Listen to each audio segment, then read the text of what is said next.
Hi everyone. So battery life is always an area that causes quite a few arguments between people, and it's a very subjective thing, and it's probably one of the harder things to really test on a device.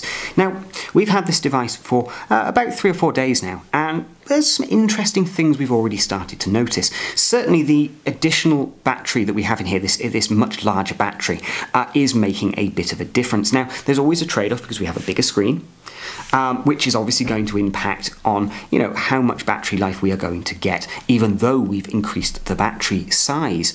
Now, overall, I found the battery life to be pretty good, especially when using kind of all of the power saving features that HTC provide here. Certainly the power save mode, just the generic power save mode, not extreme mode, does do a very good job at generally governing down all of the kind of power draining features and giving you longer battery life. However, ultimately, when you're playing games, or if you've got the screen brightness turned up full and so on, and if you're running the device full tilt, it's not giving a massive boost to the overall battery life compared to the HTC M7, the One M7. It's still too early to really tell what this battery is going to be like over weeks, months and years, but ultimately it does feel like it's giving more power for our buck, as it were, than we were getting from the previous device. The addition of the extreme power saving mode, though, has proved to be extremely useful, especially when we consider overnight power loss.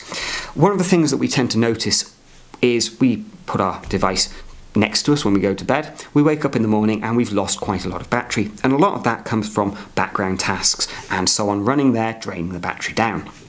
By dropping the device into extreme power mode, what we're able to do is effectively cut, well, probably 95% of the power usage while it's just sat in standby.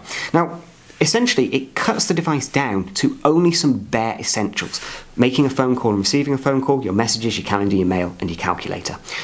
Basic features that you might consider to be the lowest level functionality you would require from a smartphone. Now, it has to be said that the mail, the message and the calendar app, these are using the native ones built into the device. They're not using Google's services. Effectively, these are offline at this kind of point. There's no data signal operating.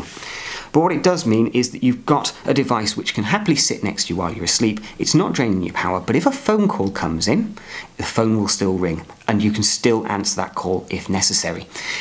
Ultimately, this saves you power, and I'm sure it's happened to many of you. You've woken up in the morning, you don't have time to put your phone on charge before you need to go out, but your battery is particularly flat. Here you've got an extra option to, well, conserve some of that power, especially if, well, why do you need it background syncing while you're asleep?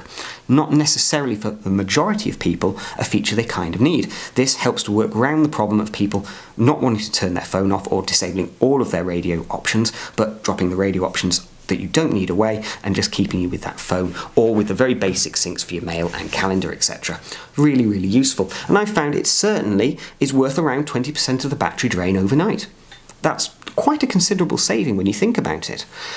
Overall, we still need to do a lot more testing with the battery on this device, but we found that when playing games and when using the camera, the battery drain is no worse than any other leading smartphone on the market. In some areas, it may very well be an improvement because we have that slightly larger battery there as a ratio to the screen size, where we're then obviously draining slightly more power. Very impressed so far, but it's going to take a few weeks, potentially months, before we really bed these batteries in and can really see how they drain down over time, as well as obviously the mix of various features that we can use and how long they will last for. So far, I'm impressed enough to say there is no issues here with this particular battery, and in many respects, the additional software features that we've been provided with create a very good opportunity for long battery life with this device. We hope you enjoyed this video. Do please remember to like and comment, and if you'd like to, please subscribe.